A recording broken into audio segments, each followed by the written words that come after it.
어머님은 혼자 사시는데 그 넓은 집 아깝지 않으세요? 저희 집이랑 바꾸면 서로 좋잖아요. 어머님 보안 때문에 비밀번호 바꿨어요. 미리 연락 주시고 오시지. 시어머니가 집 물려주셔서 너무 좋아요. 너희 다음 달까지 집 비워라.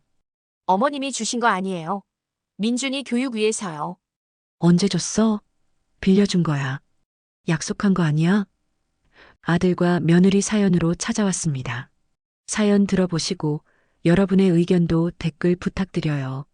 좋아요와 구독은 큰 힘이 됩니다. 감사합니다. 저는 올해 65입니다.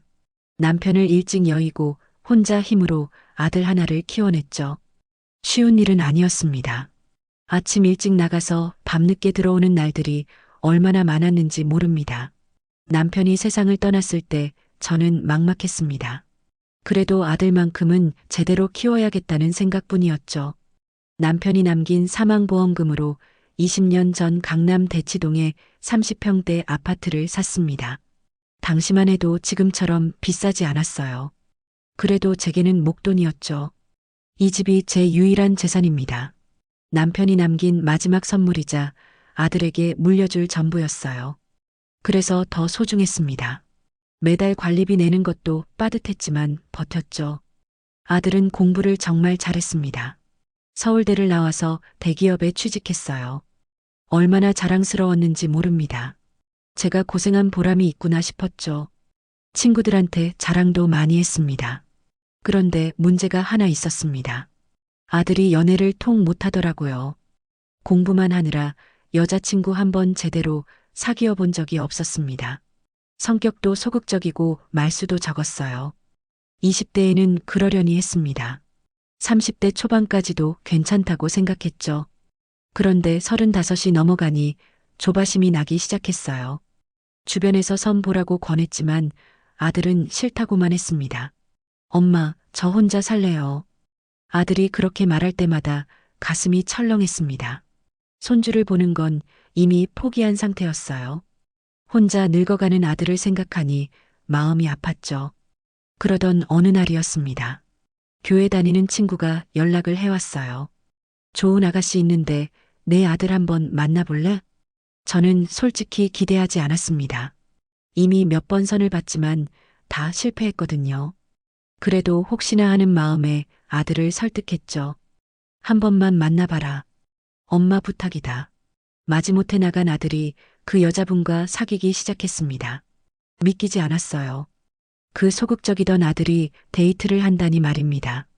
여자분 이름은 수진이었습니다. 29살로 아들보다 10살이나 어렸죠. 처음 봤을 때 깜짝 놀랐어요. 얼굴도 예쁘고 몸매도 좋았습니다. 어머님, 안녕하세요. 수진이는 제 손을 꼭 잡으며 환하게 웃었습니다. 목소리도 참 상냥했어요. 애교가 많아 보였죠. 우리 아들이 좀 무뚝뚝한데 잘 부탁드려요. 제가 그렇게 말하자 수진이는 고개를 저었습니다. 아니에요. 오빠 정말 좋은 분이세요. 그 말을 들으니 마음이 놓였습니다. 아들한테도 봄날이 온 것 같았어요. 두 사람은 6개월 정도 만나다가 결혼을 결정했습니다.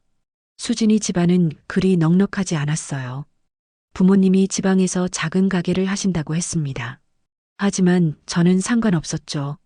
수진이가 착하기만 하면 됐어요. 결혼 준비하면서 수진이는 정말 열심히 했습니다. 이것저것 물어보고 제 의견도 많이 물었어요. 어머님, 이거 어때요? 어머님 생각은 어떠세요? 하나하나 챙기는 모습이 기특했습니다. 시어머니를 잘 섬길 것 같았어요. 결혼식 날 수진이의 웨딩드레스 모습은 정말 아름다웠습니다. 아들 옆에 서 있는 모습을 보니 눈물이 났어요. 이제 손주도 보겠구나 싶었죠. 신혼집은 아들이 살던 신림동 빌라였습니다. 좁긴 했지만 둘이 살기엔 괜찮았어요. 수진이도 불평 없이 잘 꾸며나갔습니다. 결혼 후에도 수진이는 자주 연락했습니다. 어머님, 오늘 뭐 하세요? 어머님, 반찬 갖다 드릴게요. 손수 만든 반찬을 들고 찾아오기도 했죠. 솜씨가 좋은 건 아니었지만 그 마음이 고마웠습니다. 명절 때도 일찍 와서 음식 준비를 도왔어요. 서툴긴 했지만 성의는 있었죠. 어머님, 이거 어떻게 하는 거예요? 천천히 알려드릴게. 부엌에서 함께 음식 만들면서 수진이와 많은 이야기를 나눴습니다. 시집살이 힘들지 않냐고 물으니 수진이는 웃으며 대답했어요. 어머님이 너무 잘해주셔서 행복해요. 그 말을 들으니 가슴이 뿌듯했습니다. 참 착한 며느리를 만났구나 싶었죠. 친구들한테도 자랑을 많이 했습니다. 우리 며느리 정말 착해. 요즘 그런 며느리 어디 있니? 복 받았네. 친구들의 부러워하는 눈빛이 아직도 기억납니다. 저도 그렇게 생각했어요. 제가 복을 받은 거라고 말입니다. 수진이는 시댁 행사에도 빠지지 않고 참석했습니다. 제 생일에도 케이크를 사들고 왔죠. 어머님, 생신 축하드려요. 고맙다, 우리 수진아. 그때 수진이를 안아주며 진심으로 고마웠습니다. 이제 외롭지 않겠구나 생각했죠. 아들도 결혼 후 표정이 많이 밝아졌습니다. 예전엔 무뚝뚝하기만 했는데 웃는 모습을 자주 봤어요. 수진이가 아들을 잘 챙기는 게 느껴졌습니다. 저는 이제 손주만 보면 소원이 없겠다고 생각했습니다. 아들도 장가갔고 며느리도 착하니 말입니다. 매일 밤 기도할 때마다 감사했어요. 하나님 감사합니다. 우리 아들 좋은 사람 만나게 해주셔서요. 그때만 해도 저는 정말 행복했습니다. 앞으로 더 좋은 일만 있을 거라 믿었죠. 수진이가 제 삶에 들어온 게 축복이라고 생각했습니다. 며느리의 다정한 모습들이 계속 이어졌습니다. 전화할 때마다 밝은 목소리로 안부를 물었어요. 어머님 건강하시죠? 응, 잘 지내고 있어. 다음 주말에 놀러 갈게요. 그렇게 약속하고 정말 찾아왔습니다. 손에 과일이며 이것저것 들고 말이죠. 저는 수진이가 올 때마다 맛있는 걸 해주고 싶었습니다. 아들이 좋아하는 음식도 챙겨서 보냈어요. 둘이 행복하게 사는 모습을 보는 게 제일 기뻤죠. 그때는 몰랐습니다. 이 행복이 오래가지 못할 거라는 걸 말입니다. 결혼한 지 1년쯤 됐을 때였습니다. 수진이한테서 전화가 왔어요. 어머님, 좋은 소식 있어요. 목소리가 들떠 있었습니다. 저는 가슴이 두근거렸죠. 임신했어요. 그 말을 듣는 순간 눈물이 핑 돌았습니다. 드디어 손주를 보게 된 거예요. 얼마나 기다렸는지 모릅니다. 정말이니? 축하한다. 제 목소리도 떨렸습니다. 기쁨에 겨워 말이 제대로 안 나왔죠. 당장이라도 달려가고 싶었어요. 다음 날 바로 수진이네 집으로 갔습니다. 손에는 임산부 영양제며 과일이며 한가득 들고 말이에요. 아들이 문을 열어줬습니다. 엄마, 또 이렇게 많이 사오셨어요. 손주 생기는데 이 정도야. 저는 신이 나서 안으로 들어갔습니다. 수진이가 소파에 앉아 있었죠. 어머님, 와주셔서 감사해요. 당연히 와야지. 몸은 괜찮니? 네, 아직 입덧은 심하지 않아요. 수진이의 배는 아직 나오지 않았습니다. 하지만 제 눈엔 벌써 손주가 보이는 것 같았어요. 그날부터 저는 수진이를 위해 이것저것 챙기기 시작했습니다. 일주일에 두세 번은 반찬을 해서 가져다 줬죠. 임산부한테 좋다는 음식은 다 해봤습니다. 산부인과 검진도 함께 갔어요. 초음파로 아기 심장 소리를 들었을 때는 정말 감동이었습니다. 콩닥콩닥 뛰는 소리가 신기했죠. 건강하게 잘 자라고 있네요. 의사 선생님 말씀에 저는 안도했습니다. 수진이 손을 꼭 잡아줬어요. 임신 중기로 접어들면서 배가 점점 불러왔습니다. 수진이는 힘들어했지만 참 예뻤어요. 임산부 특유의 빛이 났죠. 출산 준비도 제가 다 챙겼습니다. 산후조리원은 좋은 곳으로 예약했어요. 한 달에 600만 원이나 했지만 아깝지 않았습니다. 어머님, 너무 비싼 거 아니에요? 손주 첫 조리인데 뭐가 비싸? 걱정 말고 푹 쉬어. 아기용품도 백화점에서 전부 새 걸로 샀습니다. 유모차며 아기 침대며 옷가지까지 말이에요. 계산할 때 카드값이 200만 원이 넘었습니다. 그래도 행복했습니다. 이게 다 제 손주를 위한 거니까요. 드디어 출산일이 왔습니다. 아들한테서 전화를 받고 병원으로 달려갔죠. 엄마, 아들이에요. 손주는 건강한 사내아이였습니다. 갓 태어난 얼굴을 봤을 때 눈물이 주르륵 흘렀어요. 남편이 살아있었다면 얼마나 좋아했을까 싶었습니다. 우리 손주 잘생겼다. 작은 손을 보니 가슴이 벅찼습니다. 이 아이가 제 삶의 희망이 될 거라고 생각했죠. 수진이는 산후조리원에서 한 달을 보냈습니다. 저는 거의 매일 찾아갔어요. 손주 얼굴 보는 게 너무 좋았습니다. 퇴원 후에도 제가 많이 도와줬습니다. 밤중 수유 힘들어하면 제가 안아줬죠. 기저귀 갈 때도 옆에서 거들었어요. 어머님 덕분에 너무 편해요. 수진이는 고마워했습니다. 저도 뿌듯했죠. 이게 할머니의 역할 아니겠어요. 손주가 100일 되고 돌잔치 준비를 시작했습니다. 저는 비용을 전부 댈 생각이었어요. 어머님, 그건 저희가 할게요. 아들이 말렸지만 듣지 않았습니다. 손주 첫 돌잔치인데 성대하게 해주고 싶었죠. 돌잔치는 강남에 있는 좋은 호텔에서 열었습니다. 하객이 100명도 넘게 왔어요. 비용이 1000만 원 가까이 들었지만 후회 없었습니다. 손주가 돌잡이에서 마이크를 잡았습니다. 수진이가 좋아하며 말했죠. 우리 아들 가수 되려나 봐요. 모두들 웃었습니다. 저도 행복한 웃음을 지었어요. 그렇게 손주는 쑥쑥 자라났습니다. 2돌, 3돌 지나면서 제법 말도 하고 뛰어다니기 시작했죠.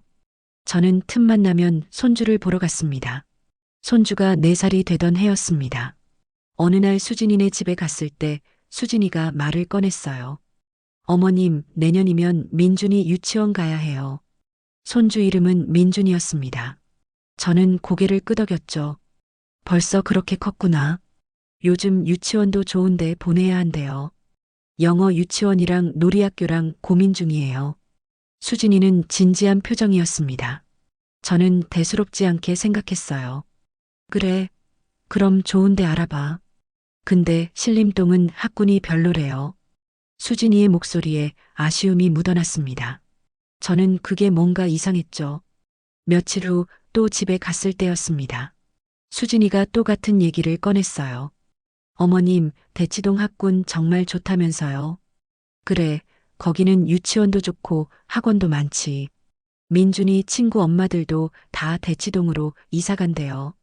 수진이는 한숨을 쉬었습니다. 저는 뭔가 찜찜했지만 그냥 넘어갔어요.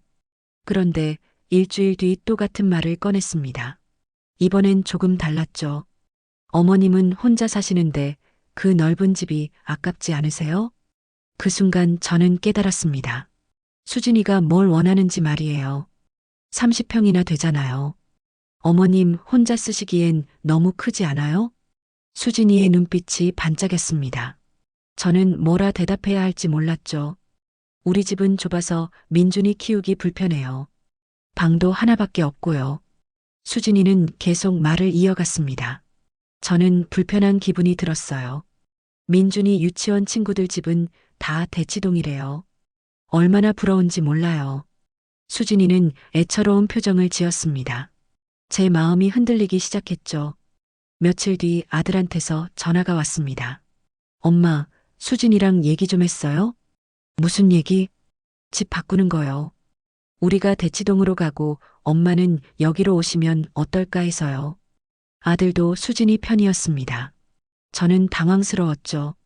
아직 생각해 본 적 없는데. 엄마, 손주 교육 생각하면 좋잖아요. 엄마도 관리 편하실 거고요. 아들은 설득하듯 말했습니다. 저는 머릿속이 복잡해졌어요.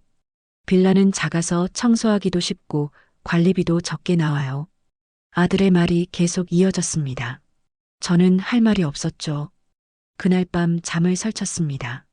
집을 바꾼다는 게 쉬운 결정이 아니었어요. 20년을 산 곳인데 말입니다. 하지만 민준이 생각을 하니 마음이 흔들렸습니다. 좋은 환경에서 교육받으면 좋지 않겠어요. 제가 조금 불편하면 되는 거 아닌가 싶었죠. 일주일 뒤 수진이가 직접 찾아왔습니다. 민준이를 데리고 왔어요. 어머님, 생각해 보셨어요? 아직은. 저희가 잘 쓰다가 나중에 다시 드릴게요. 민준이 초등학교 졸업하면요. 수진이는 웃으며 말했습니다. 임시로 바꾸는 거라는 얘기였죠. 우리 집이랑 바꾸면 서로 좋잖아요. 어머님도 관리 편하시고 저희는 민준이 교육시키고요. 수진이의 말이 계속 이어졌습니다. 저는 점점 설득당하고 있었어요. 민준이가 제 무릎에 올라와 안겼습니다. 작은 손으로 제 뺨을 만지는 모습을 보니 마음이 약해졌죠. 할머니, 저 유치원 가고 싶어요. 민준이의 맑은 눈을 보니 거절할 수가 없었습니다. 손주를 위해서라면 뭐든 해주고 싶었어요. 잠깐만이에요. 몇 년만 바꿔 사는 거예요. 수진이의 목소리는 달콤했습니다. 저는 그 달콤함에 점점 빠져들고 있었어요. 민준이를 안고 있는데 아들이 옆에서 말했습니다. 엄마, 민준이 교육 생각하면 이게 최선이에요. 아들의 목소리는 간곡했습니다. 저는 민준이 얼굴을 내려다봤죠. 할머니, 좋은 유치원 가고 싶어요. 민준이가 제 손을 꼭 잡았습니다. 그 작은 손의 온기가 느껴졌어요. 저는 한참을 고민했습니다. 20년을 산 집을 떠난다는 게 쉽지 않았죠.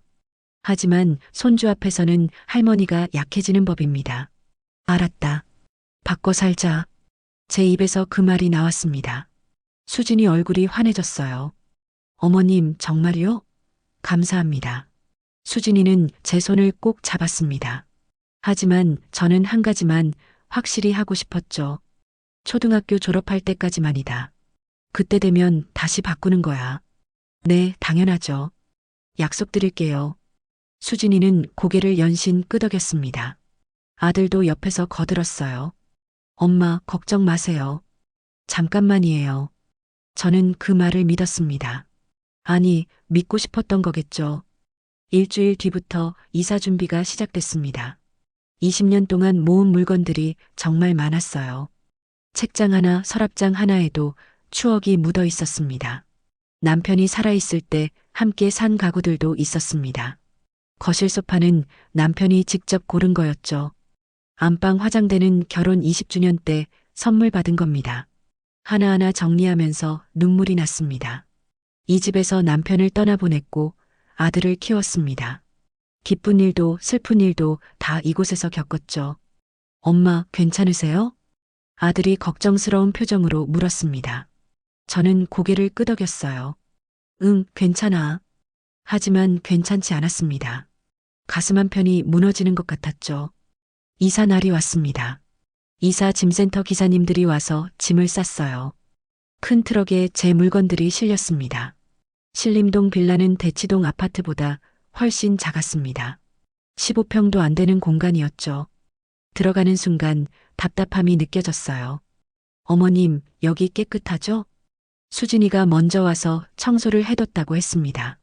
하지만 제 눈엔 너무 좁아 보였어요. 거실이랑 방이랑 부엌이 다 붙어 있었습니다. 화장실도 작았죠. 대치동 집 화장실 하나만 한 크기였습니다. 짐을 풀기 시작했습니다. 가구들이 다 들어가지 않았어요. 소파는 거실에 놓으니 공간이 꽉 찼습니다. 이 화장대는 어디 놓지? 저는 난감했습니다. 방이 너무 작아서 화장대를 놓을 자리가 없었어요. 엄마, 필요 없는 건 버리는 게 어때요? 아들이 말했지만 저는 싫었습니다. 남편이 준 선물인데 어떻게 버려요? 결국 화장대는 창고에 맡겼습니다. 책장도 몇 개는 창고행이었죠. 제 물건들이 다 들어갈 공간이 없었어요. 이틀 동안 정리를 했습니다. 몸은 피곤했지만 마음이 더 힘들었죠. 20년 살던 집에서 이렇게 좁은 곳으로 온 게 실감이 안 났습니다. 밤에 누워 있는데 천장이 낮아 보였습니다. 벽도 얇았어요. 옆집 텔레비전 소리가 다 들렸죠. 나중에 다시 바꾸면 되지. 저는 스스로를 위로했습니다. 몇 년만 참으면 되는 거라고 생각했어요. 그 사이 아들 가족은 대치동으로 이사를 갔습니다. 제가 떠난 지 사흘 만이었죠. 수진이한테서 사진이 왔어요. 민준이가 넓은 거실에서 뛰어노는 모습이었습니다. 웃는 얼굴이 정말 행복해 보였어요. 어머님, 민준이가 너무 좋아해요. 감사합니다. 수진이의 메시지를 보니 마음이 조금 놓였습니다. 손주가 좋아하니까요. 일주일 뒤 대치동 집에 놀러 갔습니다. 초인종을 누르는데 가슴이 두근거렸죠. 제 집인데 남의 집 같았어요. 수진이가 문을 열어줬습니다. 안으로 들어가는 순간 깜짝 놀랐어요. 집이 완전히 달라져 있었습니다. 거실 벽지가 바뀌어 있었습니다.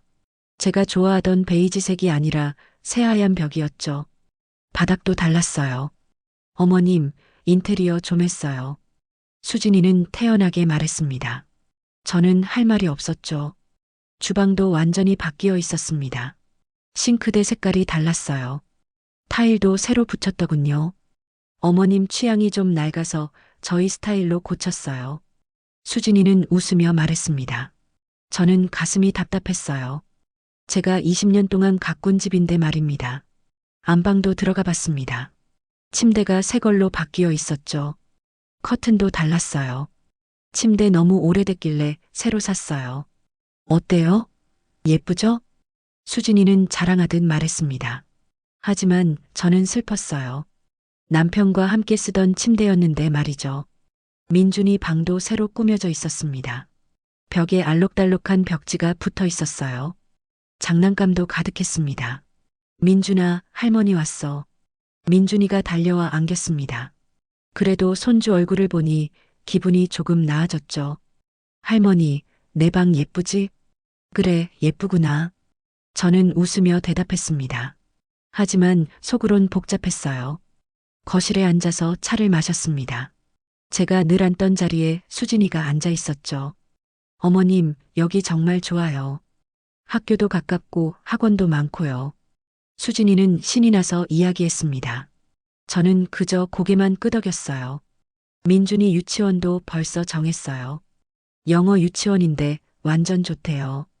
수진이의 말이 계속 이어졌습니다. 학군 얘기, 동네 얘기가 끝없이 나왔죠. 저는 그 이야기를 들으면서 생각했습니다. 내가 잘한 걸까? 정말 잠깐만 빌려주는 걸까? 하지만 민준이가 제 무릎에 앉아 있는 걸 보니 후회는 되지 않았습니다. 손주 행복이 제일 중요하니까요. 빌라 생활은 괜찮으세요? 수진이가 물었습니다. 저는 거짓말을 했어요. 응, 괜찮아. 관리하기 편해. 사실은 불편한 게 한두 가지가 아니었습니다. 엘리베이터도 없어서 계단으로 올라가야 했죠. 4층이었어요. 난방도 잘 안 됐습니다. 겨울에 추울 것 같았어요. 방음도 안 돼서 시끄러웠습니다. 하지만 불평하고 싶지 않았습니다. 손주를 위해 제가 선택한 일이니까요. 집에 돌아오는 길이 무거웠습니다. 제 집이었던 곳에서 손님처럼 다녀온 기분이었죠. 빌라 문을 열고 들어가니 한숨이 나왔습니다. 좁고 답답한 공간이 저를 맞이했어요. 침대에 누워 천장을 바라봤습니다. 대치동 집 천장은 높고 넓었는데 여긴 달랐죠. 몇 년만 참자. 초등학교 졸업하면 돌려받으면 돼. 저는 스스로에게 다짐했습니다. 그때는 정말 그렇게 될 줄 알았어요. 수진이가 약속을 지킬 거라고 믿었습니다. 아들도 제 편일 거라고 생각했죠. 하지만 세상 일은 제 생각대로 흘러가지 않았습니다. 그건 나중에야 알게 됐죠. 그날 밤 저는 오랜만에 남편 꿈을 꿨습니다. 남편이 대치동 집 거실에 앉아 있었어요. 여보, 이게 맞는 선택일까요? 제가 물으니 남편은 아무 말 없이 웃기만 했습니다. 꿈에서 깨니 백엔리지 젖어 있었어요. 처음엔 괜찮았습니다.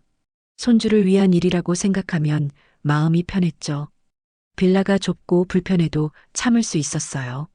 일주일에 한두 번은 대치동 집에 갔습니다. 민준이 얼굴 보러 가는 거였죠. 수진이도 처음엔 반겨줬어요. 어머님 오셨어요? 들어오세요. 문을 활짝 열어주며 웃었습니다. 저도 기분이 좋았죠. 하지만 한 달쯤 지나니 분위기가 조금씩 달라지기 시작했습니다. 수진이 표정이 예전 같지 않았어요. 어머님, 오늘 오신다고 말씀 안 하셨잖아요. 문을 열어주면서 수진이가 말했습니다. 약간 불편한 표정이었죠. 아, 그냥 민준이 보고 싶어서. 다음부턴 미리 연락 주세요. 집 정리가 안 돼 있을 수도 있으니까요. 수진이는 웃었지만 눈은 웃지 않았습니다. 저는 가슴 한편이 서늘해지는 걸 느꼈어요. 2층 뒤부턴 가기 전에 꼭 전화를 했습니다. 그런데 전화를 해도 수진이는 이런저런 핑계를 댔죠. 어머님, 오늘은 좀 바빠요. 민준이 학원 가야 해서요. 어머님, 미안한데 오늘은 안 될 것 같아요. 민준이 감기 기운이 있어서요. 매번 뭔가 이유가 있었습니다. 저는 이해하려고 했어요. 애 키우면서 바쁘니까 그럴 수도 있다고 생각했죠. 2달쯤 됐을 때 명절이 다가왔습니다. 추석이었어요. 저는 당연히 대치동 집에서 차례를 지낼 줄 알았습니다. 아들한테 전화를 걸었습니다. 명절에 내가 뭐 준비할까? 엄마, 그게요. 아들 목소리가 뭔가 망설이는 것 같았습니다. 불안한 예감이 들었죠. 수진이가 그러는데 빌라에서 하면 안 될까요? 저는 귀를 의심했습니다. 제 집에서 차례를 안 지낸다는 얘기였어요. 거기가 어머님 집이잖아요. 넓으시니까 거기서 하는 게 좋을 것 같대요. 아들은 수진이 말을 그대로 전하고 있었습니다. 제 집이라고 했죠. 빌라를 제 집이라고 하더군요. 알았어. 저는 더 말하지 않았습니다. 화가 났지만 참았어요. 아들 가정에 파열음 내고 싶지 않았습니다. 명절 음식을 준비하는 건 정말 힘들었습니다. 부엌이 좁아서 움직이기 불편했어요. 조리대도 작았죠? 전을 부치는데 환기가 잘 안 됐습니다. 연기가 집안 가득 찼어요. 대치동 집엔 좋은 환풍기가 있었는데 말입니다. 명절 당일 아들 가족이 왔습니다. 민준이는 제 무릎에 앉았지만 수진이 표정은 밝지 않았어요. 어머님, 여기 춥네요. 난방 안 해요? 틀었는데 잘 안 돼. 아이고, 민준아. 할머니 집 추우니까 감기 조심해야 돼. 수진이는 민준이한테 말했습니다. 하지만 제게 하는 말 같았죠. 차례를 지내고 밥을 먹었습니다. 식탁이 작아서 다 같이 앉기 불편했어요. 민준이는 바닥에 앉아서 먹었습니다. 엄마, 내년엔 우리 집에서 하는 게 어때요? 아들이 조심스럽게 말했습니다. 저는 고개를 끄덕였어요. 그래, 그게 낫겠다. 속으론 서러웠습니다. 제 집이었던 곳을 아들 집이라고 부르는 게 말이에요. 명절이 끝나고 일주일 뒤였습니다. 민준이 생각이 나서 갑자기 대치동으로 갔어요. 전화는 안 했습니다. 현관 앞에서 비밀번호를 눌렀습니다. 그런데 문이 안 열렸어요. 이상했죠. 다시 눌러봤습니다. 역시 안 열렸습니다. 비밀번호가 틀린 거였어요. 휴대폰을 꺼내 아들한테 전화했습니다. 비밀번호 바뀌었니? 아, 엄마. 수진이가 보안 때문에 바꿨대요. 아들 목소리가 미안해 보였습니다. 하지만 저는 기가 막혔죠. 새 비밀번호 뭐야? 아들이 번호를 알려줬습니다. 저는 그 번호를 누르고 집에 들어갔어요. 수진이가 거실에서 친구들과 차를 마시고 있었습니다. 저를 보더니 얼굴이 굳었어요. 어머님, 오늘 오신다고 안 하셨잖아요. 수진이 목소리에 불만이 묻어났습니다. 친구들도 어색한 표정이었죠. 민준이 보러 왔어. 민준이는 유치원 갔어요. 지금 없는데요. 수진이는 차갑게 말했습니다. 저는 서 있기가 민망했어요. 그럼 나중에 올게. 네, 다음엔 미리 연락 주세요. 보안 때문에 비밀번호도 바꿨으니까 함부로 오시면 안 돼요. 수진이는 제가 나가기를 바라는 눈치였습니다. 저는 그냥 나올 수밖에 없었죠. 엘리베이터를 타고 내려오는데 눈물이 났습니다. 제 집인데 손님 취급을 받은 거예요. 집에 돌아와서 아들한테 전화했습니다. 비밀번호를 왜 안 알려주니? 죄송해요, 엄마. 바쁘다 보니 깜빡했어요. 아들은 미안하다고 했지만 저는 서운했습니다. 깜빡할 일이 아니잖아요. 앞으론 미리 연락하고 가세요. 수진이가 갑자기 오시면 불편해한대요. 아들의 말에 저는 할 말을 잃었습니다. 제 집에 가는데 허락을 받아야 한다니 말이에요. 그날 밤 잠을 못 잤습니다. 뭔가 잘못되어 가고 있다는 생각이 들었어요. 하지만 어쩔 수 없었죠. 며칠 뒤 민준이 보러 가고 싶어서 수진이한테 전화했습니다. 수진아, 내일 갈까 하는데. 어머님, 내일은 안 될 것 같아요. 집에 손님 오기로 했거든요. 수진이는 또 거절했습니다. 저는 참고 물었어요. 그럼 모레는? 모레도 바빠요. 민준이 병원 가야 해서요. 그럼 언제 가면 돼? 제가 괜찮을 때 연락드릴게요. 수진이는 그렇게 말하고 전화를 끊었습니다. 저는 멍하니 앉아 있었어요. 일주일이 지나도 수진이한테서 연락이 없었습니다. 저는 견딜 수 없어서 다시 전화했죠. 수진아, 민준이 목소리라도 들을 수 있을까? 어머님, 지금 민준이 자고 있어요. 그럼 깨면 전화 좀 해줘. 네, 알겠어요. 하지만 전화는 오지 않았습니다. 저는 답답했어요. 한 달에 한두 번 겨우 갈 수 있었습니다. 그것도 수진이 허락할 때만이었죠. 가도 오래 있을 수가 없었어요. 어머님, 이따가 나가야 해서요. 수진이는 시계를 자꾸 봤습니다. 저더러 빨리 가라는 뜻이었죠. 1시간도 안 돼서 나와야 했습니다. 민준이랑 제대로 놀아주지도 못했어요. 집에 오는 길이 너무 서러웠습니다. 뭔가 이상하다는 생각이 계속 들었죠. 이건 아닌 것 같았습니다. 손주를 위해 집을 내준 건데 이렇게 대접받아야 하나 싶었어요. 하지만 참았습니다. 아직은 참을 만했으니까요.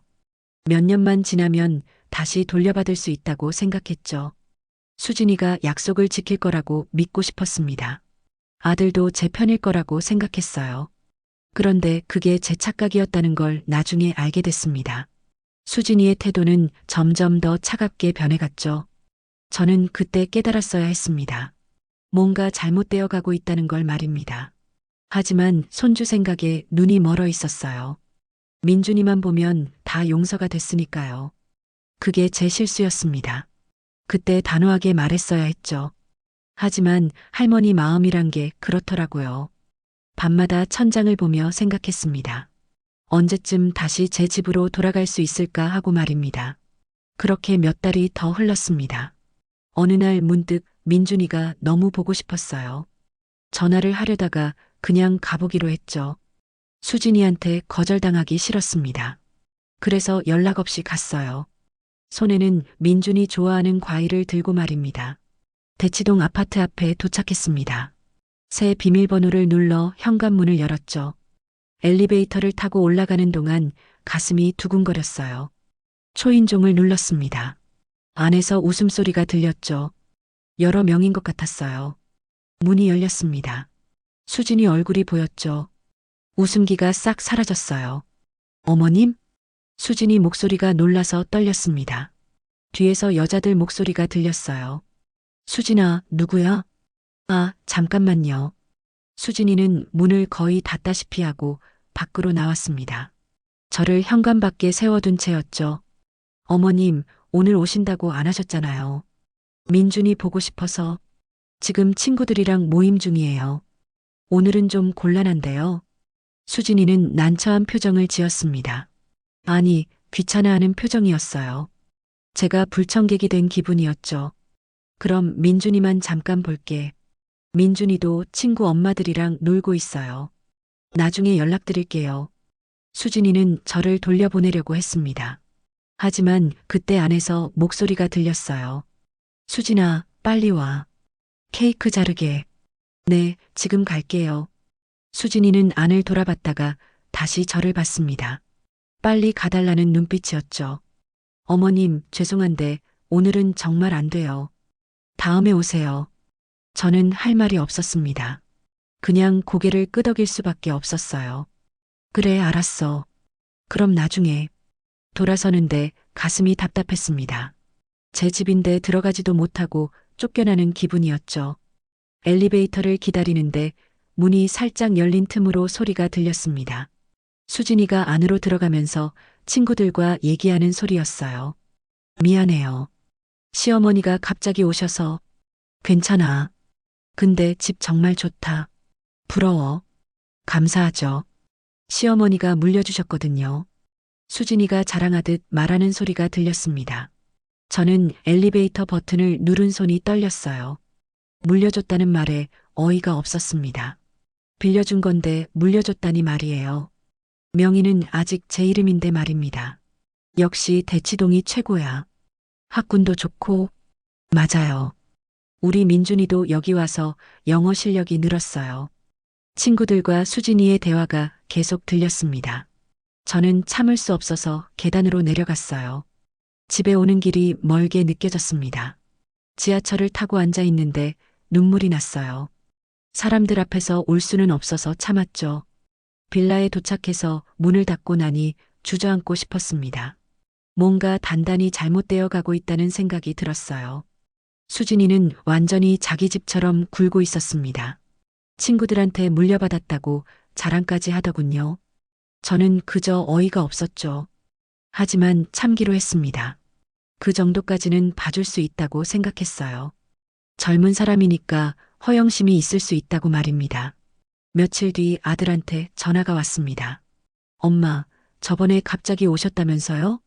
민준이 보고 싶어서 다음부턴 미리 연락 주세요. 수진이가 많이 당황했대요. 아들 목소리에 원망이 섞여 있었습니다. 제가 잘못한 사람 취급이었죠. 내 집인데 왜 내가 허락받아야 하니? 엄마, 지금 거기 수진이랑 민준이가 사는 집이잖아요. 예의는 지켜야죠. 아들은 수진이 편만 들었습니다. 저는 화가 났어요. 빌려준 거야. 준 게 아니고. 알아요. 그래도 미리 연락은 하셔야죠. 아들은 남대하듯 말했습니다. 제 친아들이 맞나 싶었어요. 전화를 끊고 한참을 멍하니 앉아 있었습니다. 제가 뭘 잘못한 걸까 생각했죠. 손주 위에 집을 내준 게 잘못인가 싶었어요. 그 뒤로 더 조심스러워졌습니다. 일주일 전에 미리 연락하고 허락받아야 갈 수 있었어요. 그것도 한 달에 한 번 정도였죠. 가도 오래 있을 수 없었습니다. 수진이가 시계를 자꾸 보며 눈치를 줬거든요. 어머님, 이따가 민준이 학원 가야 해요. 어머님, 저녁 준비해야 해서요. 매번 핑계를 대며 저를 보냈습니다. 1시간도 채 못 있고 나와야 했어요. 민준이랑 제대로 놀아주지도 못했습니다. 안아보고 싶어도 수진이가 말렸죠. 민준아, 엄마 도와줘야지.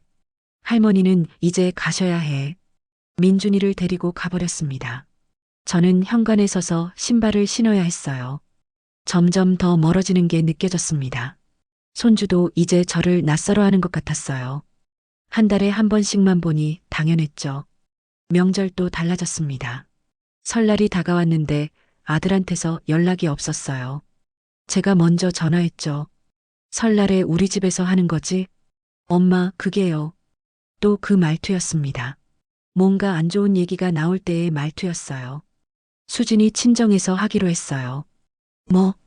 수진이 부모님이 올라오신대요. 그래서 우리 집에서 하기로요. 아들은 대치동 집을 우리 집이라고 불렀습니다. 제 가슴이 철렁했어요. 그럼 나는? 엄마는 편하게 쉬세요. 힘드실 텐데요. 아들은 저를 빼놓고 있었습니다. 명절을 수진이네 가족끼리 보낸다는 얘기였죠. 나도 가면 안 되니? 엄마, 그러지 마세요. 수진이 부모님도 오시는데 너무 많으면 불편하잖아요. 아들은 단호하게 말했습니다. 저는 더 이상 할 말이 없었어요. 설날 아침 혼자 일어났습니다. 차례상도 못 차리고 텔레비전만 봤어요. 외로웠죠. 아들한테 문자라도 왔나 싶어 휴대폰을 봤습니다. 아무것도 없었어요. 전화도 안 왔습니다. 저녁 때쯤 돼서야 아들한테서 연락이 왔습니다. 엄마, 새해 복 많이 받으세요. 짧은 문자였습니다. 저는 답장하지 않았어요. 답장할 기운이 없었죠. 그렇게 2년이 흘렀습니다. 점점 더 남남처럼 멀어졌어요. 이제는 2달에 한 번 보기도 힘들었습니다. 수진이는 바쁘다는 핑계로 만나주지 않았습니다. 아들도 연락이 뜸해졌죠. 생일에도 찾아오지 않았습니다. 예전엔 케이크라도 사들고 왔는데 말이에요. 엄마, 바빠서 못 갈 것 같아요. 나중에 뵐게요. 문자로만 축하한다고 했습니다. 저는 혼자 생일상을 받았어요. 친구들이 물었습니다. 아들은 안 왔어? 응, 바빠서. 거짓말을 했습니다. 창피했거든요. 저는 완전히 버림받은 기분이었습니다. 손주 위에 집까지 내줬는데 이렇게 대접받는 게 말이 되나 싶었어요. 하지만 아직 희망이 있었습니다. 명의는 제 이름이었으니까요. 등기부등본을 확인해 봤죠. 다행히 아직 제 이름으로 돼 있었어요. 언젠가는 돌려받아야지. 저는 그렇게 마음먹었습니다. 약속한 시간이 되면 당당하게 돌려달라고 할 생각이었죠. 하지만 수진이가 순순히 돌려줄까 하는 불안감도 있었습니다. 이미 자기 집처럼 굴고 있었으니까요. 밤에 잠을 설치며 생각했습니다. 내가 너무 쉽게 내준 걸까? 후회가 밀려왔어요. 하지만 이미 엎질러진 물이었습니다. 돌이킬 수는 없었죠. 그저 때가 되길 기다릴 수밖에 없었어요. 그러던 어느 날이었습니다. 마트에 장을 보러 갔다가 깜짝 놀랄 일이 있었죠.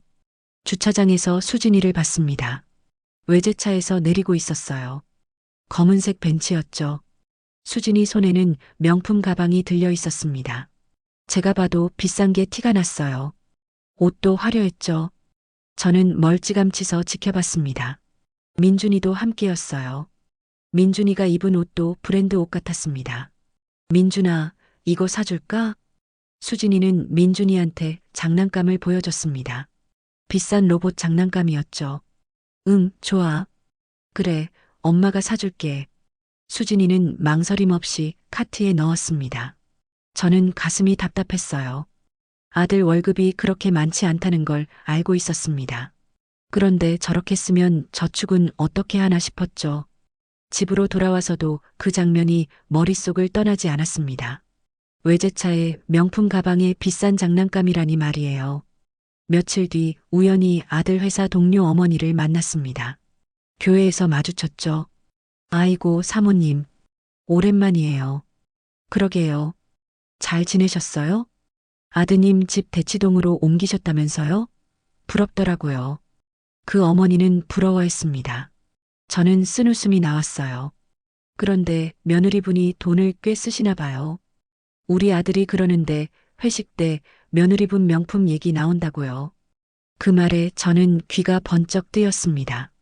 회사에서도 소문이 났다는 얘기였죠. 요즘 젊은 사람들이 다 그렇죠. 저는 대충 얼버무렸습니다. 하지만 속으론 화가 났어요. 집에 와서 생각해 봤습니다. 수진이는 강남에 사니까 강남 수준으로 살고 있었죠. 분수에 맞지 않게 말입니다. 손주 교육 위해서 집을 바꿨다더니 이게 뭡니까? 교육은 무슨 교육이에요? 그냥 잘 살고 싶었던 거였죠. 배신감이 밀려왔습니다. 제가 바보처럼 당한 기분이었어요.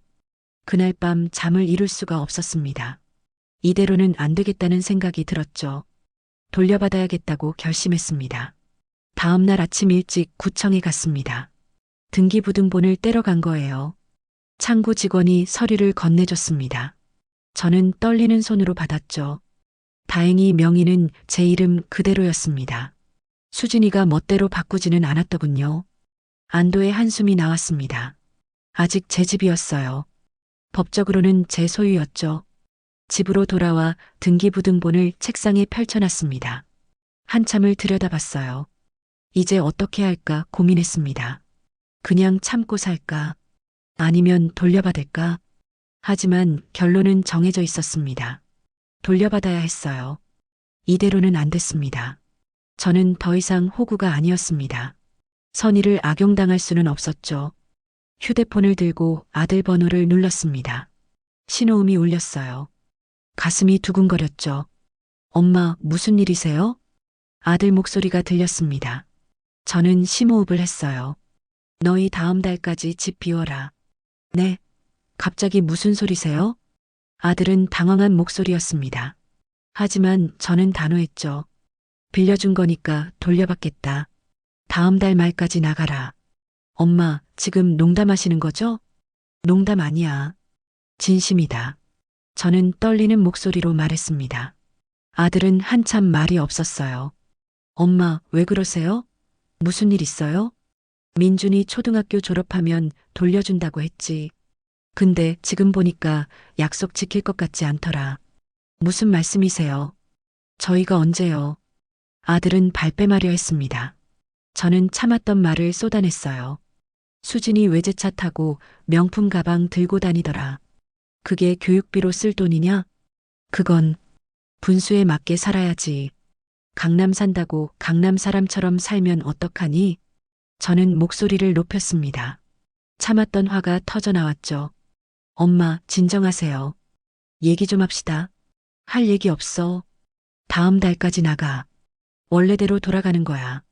저는 전화를 끊어버렸습니다. 손이 부들부들 떨렸어요. 10분쯤 지나니 수진이한테서 전화가 왔습니다. 받지 않았죠. 계속 걸려왔어요. 문자도 왔습니다. 어머님, 전화 좀 받아주세요. 얘기하고 싶어요. 저는 답장하지 않았습니다. 할 말이 없었어요. 저녁 때 아들과 수진이가 찾아왔습니다. 초인종을 계속 눌렀죠. 엄마, 문 좀 열어주세요. 저는 문을 열어줬습니다. 수진이 얼굴이 빨개져 있었어요. 울었나 봅니다. 어머님, 무슨 일이에요? 왜 갑자기 이러세요? 수진이는 울먹이며 물었습니다. 하지만 저는 마음이 흔들리지 않았어요. 빌려준 거니까 돌려받는다고 했잖아. 어머님이 주신 거 아니에요? 민준이 교육위해서요. 수진이는 억울하다는 표정이었습니다. 주신 거라는 말에 어이가 없었죠. 언제 줬어? 빌려준 거야. 초등학교 졸업하면 돌려준다고 했잖아. 그건 그렇지만은 무슨, 약속한 거 아니야? 저는 단호하게 말했습니다. 수진이는 눈물을 흘렸어요. 어머님, 제발요. 민준이 생각 좀 해주세요. 여기 옮기면 애가 얼마나 힘들어요. 그건 너희가 알아서 할 일이야. 나는 내 집 돌려받을 거야. 엄마, 좀 생각해 보세요.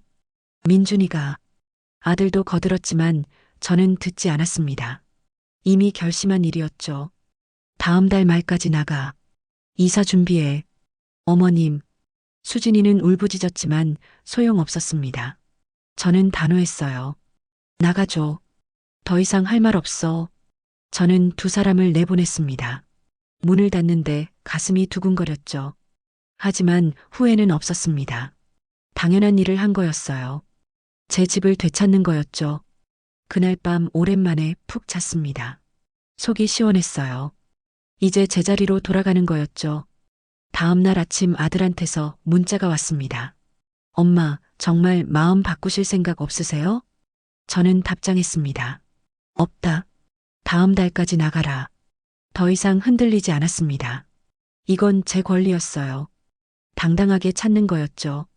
일주일 뒤 아들한테서 전화가 왔습니다. 알겠습니다. 다음 달 말까지 나갈게요. 아들 목소리는 차가웠습니다. 하지만 저는 개의치 않았어요. 그래, 잘 생각했다. 대신 엄마도 각오하세요. 앞으로 저희 별로 못 뵐 거예요. 아들은 협박하듯 말했습니다. 저는 쓴웃음이 났죠. 그래라. 어차피 지금도 안 보잖아. 전화를 끊었습니다. 가슴은 아팠지만 후회는 없었어요. 한 달 뒤 이사날이 다가왔습니다. 저는 제 집으로 돌아갈 준비를 했죠. 20년 살던 그곳으로 말입니다. 드디어 되찾는 날이 왔습니다. 당당하게 제 집으로 돌아가는 거였어요. 이사날이 왔습니다. 드디어 제가 대치동으로 돌아가는 날이었죠. 아침 일찍 일어나 짐을 쌌습니다. 빌라에서의 2년이 주마등처럼 지나갔어요. 고생도 많이 했죠. 이사 짐센터 기사님들이 왔습니다. 창고에 맡겨뒀던 화장대도 꺼내왔어요. 남편이 준 그 화장대였죠. 이제 다시 쓸 수 있겠네. 저는 화장대를 쓰다듬었습니다. 20년을 함께한 가구였어요. 트럭에 짐을 싣고 대치동으로 향했습니다. 마음이 설렜죠. 제 집으로 돌아가는 길이었으니까요. 아파트 앞에 도착했습니다. 익숙한 풍경이 눈에 들어왔어요. 2년 만에 돌아온 거였죠. 엘리베이터를 타고 올라갔습니다. 복도를 걸어가는데 가슴이 두근거렸어요. 현관문 앞에 섰습니다. 비밀번호를 눌렀죠. 찰칵 소리와 함께 문이 열렸습니다. 안으로 들어섰습니다. 빈집이 저를 맞이했어요. 아들 가족은 이미 나간 뒤였죠. 거실을 둘러봤습니다. 수진이가 바꿔놨던 벽지가 그대로였어요. 하지만 상관없었습니다. 제 집이니까요. 주방도 들여다봤습니다. 싱크대며 타일이 달라져 있었죠. 새 걸로 바꿔놔서 오히려 깨끗했습니다. 안방에 들어갔습니다. 텅 비어 있었어요. 침대도 가져간 모양이었죠. 다시 새로 사야겠네. 저는 중얼거렸습니다. 하지만 기분이 나쁘지 않았어요. 새 출발이라고 생각했죠. 창문을 열었습니다. 시원한 바람이 들어왔어요. 2년 동안 그리웠던 풍경이었습니다. 한강이 보였습니다. 빌라에서는 볼 수 없던 경치였죠. 눈물이 날 것 같았어요. 드디어 돌아왔구나. 저는 혼자 말했습니다. 가슴이 벅찼죠. 짐을 들여오기 시작했습니다. 기사님들이 가구를 날랐어요. 제자리를 찾아가는 느낌이었습니다. 소파를 거실에 놓았습니다. 딱 맞았어요. 역시 이 집은 넓었죠. 화장대는 안방에 놓았습니다. 남편 생각이 났어요. 여보, 우리 집 다시 찾았어요. 속으로 말했죠. 이틀에 걸쳐 정리를 끝냈습니다. 집이 예전 모습을 되찾아갔어요. 제 손길이 닿은 공간이었죠. 저녁에 거실 소파에 앉았습니다. 텔레비전을 켰어요. 편안했습니다. 2년 동안 좁은 빌라에서 웅크리고 살았죠. 이제는 아니었습니다.